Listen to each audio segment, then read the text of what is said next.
Hi, my name's Daniel, Education Coordinator at Cape Jourimain Nature Centre, and this is the third in a series of videos about environmental technology at Cape Jourimain. These videos were created in collaboration with Renouvelables NB, EOS Eco-Energy, and through the financial support of the Nouveau-Brunswick Environmental Trust Fund.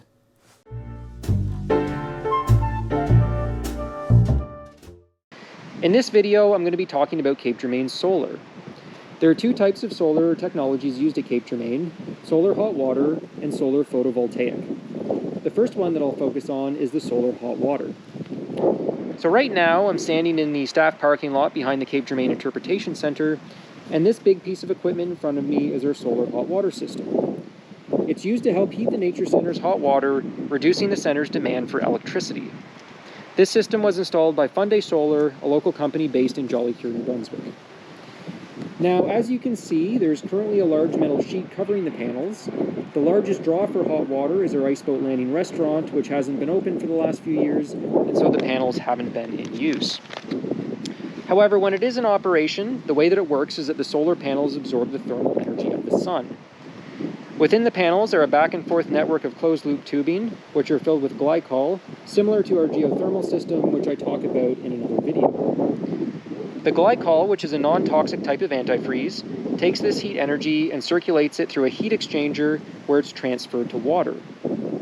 From there, the heated water is transferred to the building's hot water tank located in the basement of the interpretation building, where it can then be distributed to sinks, the kitchen dishwasher, and to other destinations throughout the facility. Of course, solar isn't constant and doesn't work at night or on cloudy days, so the hot water tank also has an electrical element to provide backup heating. A few other interesting notes: a controller unit is used to monitor the temperature and flow of the glycol. When it detects that the solar collectors are warmer than the water in the hot water tank, it starts up the system. To move the glycol is a small pump which is powered by photovoltaic cells, and this helps to further minimize the amount of power that's required to operate the system. So overall, a great environmentally sustainable way to heat the building's hot water and to reduce Cape Jourimain's energy costs. The other type of solar that we have is solar photovoltaic, which is used out at our lighthouse. It's a bit of a walk to get there, so I'll walk out and meet you all there. All right, I'm now out at Cape Jourimain's beautiful historic lighthouse, which was acquired by Cape Jourimain Nature Centre in 2015.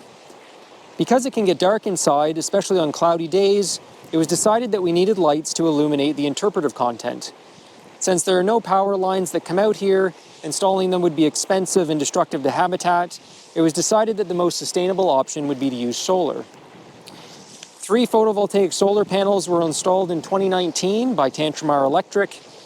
Unlike the solar hot water panels back at the Interpretation Centre, these photovoltaic cells convert sunlight directly into electricity. Essentially how it works is that the light is absorbed into the silicone cells, which are a type of semiconductor, and this creates an electrical field that can be harnessed and directed through an inverter, which converts the raw energy into usable electricity. So here in front of me, we can see the solar panels which absorb the sunlight. They are pointed in the southern direction to maximize exposure, and there's an underground cable that runs from the panels to the inverter, which is located inside the lighthouse. So let's go and take a look inside.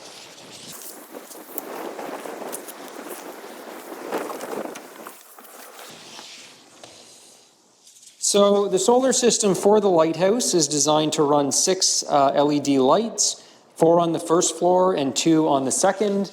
And so you can see them running up along the ceiling here. And we also have a standard wall outlet, which allows us to power miscellaneous devices. I'm not sure exactly what the output is, but I know that we've been able to run a vacuum cleaner for up to 20 minutes without losing power. So it must have a decent amount.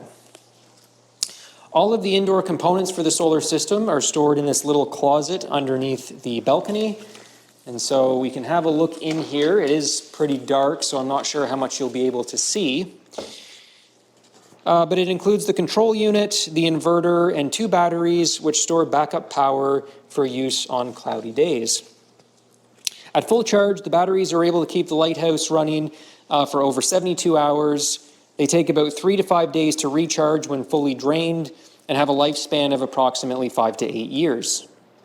To help extend their lifespan, we remove them in the winter since the lighthouse is unheated and cold temperatures can damage them. Given that we're currently nearing mid-October and the center is now closed for the season, I anticipate that we'll be removing them sometime next week. So that's an overview of Cape Jourimain's 2 solar technologies, solar hot water and solar photovoltaic. I hope that you found this video informative. Please be sure to check out the rest in our series about environmental technologies at Cape Jourimain.